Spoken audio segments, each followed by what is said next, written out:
What is going on today, guys? Welcome back to an episode of Damn, There's Always a Problem. Today we'll be talking about Soundcloud's Response. Before we get started, make sure to like and subscribe. Trying to get to 100,000 subscribers by the end of the year. Let's shoot for 1,000 likes on this video.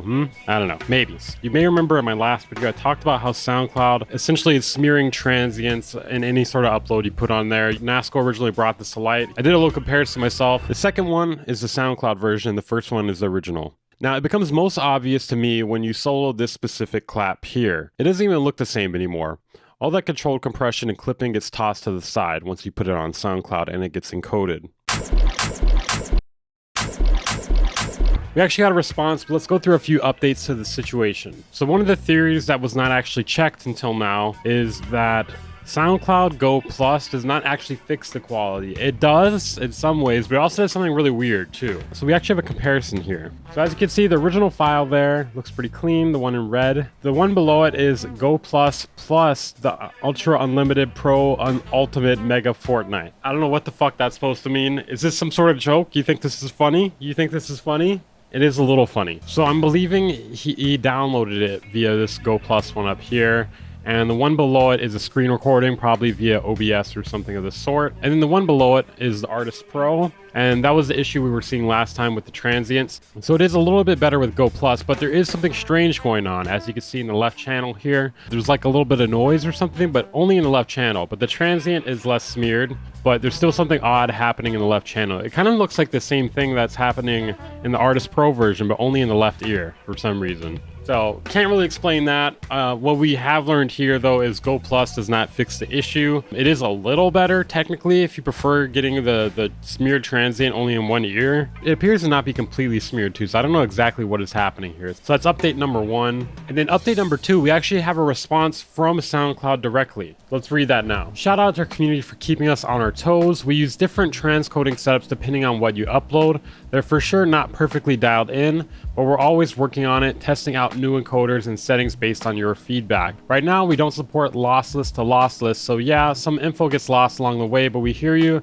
and I swear we're working on it. Stay tuned, more updates are coming. Honestly, this is the best I could have expected from them, because in the past, SoundCloud has dropped the ball a lot. For the longest time, people were asking for DMs via the mobile app, and I think it took them like 5 years to implement that. I do have higher hopes that they're going to do this quickly, just based on how fast they responded to this. Obviously, like, some people are going to credit me. It wasn't me though. Like, they responded to this like basically like right around the time I was uploading my video. So it was probably because of NASCO and probably all the people harassing them in their posts where they didn't address this. There are some things they could also do here while you're at it. SoundCloud, while you're at it. So this guy's got a good idea here. While you're at it, why is it that paying subscribers of Artist Pro have to pay an additional cost just to access the high quality audio streaming option? Which I do agree with him. I don't think they have to do that exactly, but at the very least, you should not have your transients smeared, regardless of whatever option you're using. Even if you're using the free option where you get ads, the transient should not be smeared. They don't have to provide the highest quality playback or the same thing as Go Plus, but they should at the very least handle that. That's pretty important. It does not need to be lossless. It just needs to not unnecessarily introduce artifacts. So I think he nails it on the head there. It doesn't really have to be high quality. It doesn't have to be perfect.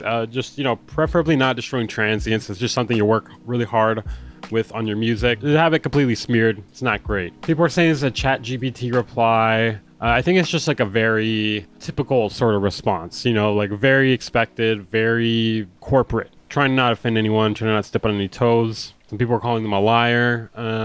You know, I think we should give them the benefit of the doubt. I think we should at least give them a chance to fix it before calling him a liar, in my opinion. This is true. This is true. Why is this a reply and not a quote between that makes it visible to all your X/Twitter followers? But it's telling this response is hidden unless you're specifically looking at your replies. That's a good point. They probably don't want to address it any further. That way it kind of keeps the problem contained. You know, if you only do a reply, less people are going to see it. If you do a quote tweet, it's going to alarm people that didn't even know it was an issue. So I mean, I think they're just doing it for like self-preservation in case other people are going to find out about it and cancel their subscriptions. So I can't really blame them. I do understand the criticism though. Somebody's got a critique of this response here. I do gotta agree with this guy here. It's very broad. They don't really specify any of the issues issues or any of the fixes, it makes it seem like they're not really working on it. So this guy has over 10 years in customer support, and this response is garbage for a few reasons. And you can tell it's written by someone who either has no power to actually fix the issue or doesn't understand the problem deeply enough to address it properly. Now, it's probably true that it's not written by someone who has the power to fix it, because why would the person who's fixing it be the person dealing with customer support? That doesn't really make any sense, you know? I could see they definitely don't understand the problem enough to address it properly, which that makes sense. You're a customer support guy. It makes sense. You're a customer support agent. It wouldn't really make sense for you to understand this problem. Otherwise, you would fix it.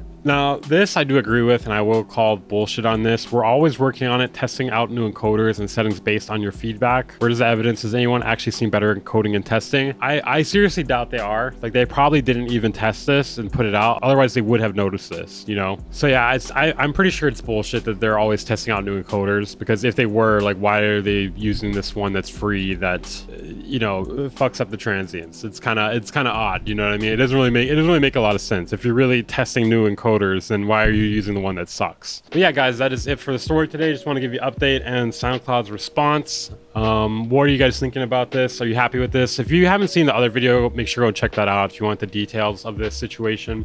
Make sure to like and subscribe if you're new here for more updates featuring music production as well as reviews. I'll see you guys next time.